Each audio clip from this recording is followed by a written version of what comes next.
సంక్రాంతి పర్వదినం పురస్కరించుకొని మెదక్ జిల్లా వ్యాప్తంగా మహిళలు భోగి, సంక్రాంతి, కనుమ పండుగ సందర్భంగా ఇళ్ల ముందు కల్లాపి చల్లి అందమైన రంగులతో రంగవల్లులను తీర్చిదిద్దారు. పెద్దశంకరంపేట మండల కేంద్రంలోని టీటీడీ కళ్యాణ మండపంలో ఆర్యవైశ్య మహిళా సంఘం ఆధ్వర్యంలో బుధవారం ఉదయం 11 గంటలకు సంక్రాంతి వేడుకలను ఘనంగా జరుపుకున్నారు.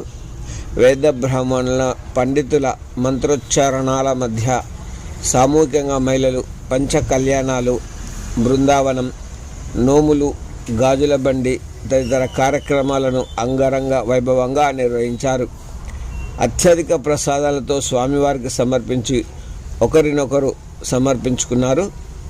సంక్రాంతి సందర్భంగా మహిళలు గృహాల వద్ద అందమైన రంగవల్లులు వేయడంతో పాటు చెరుకు గడలు, కుసుమ కంకులు, మొక్కజొన్న కంకులు తదితర వ్యవసాయ పంటలను ఉంచి ప్రత్యేక పూజలను నిర్వహించారు.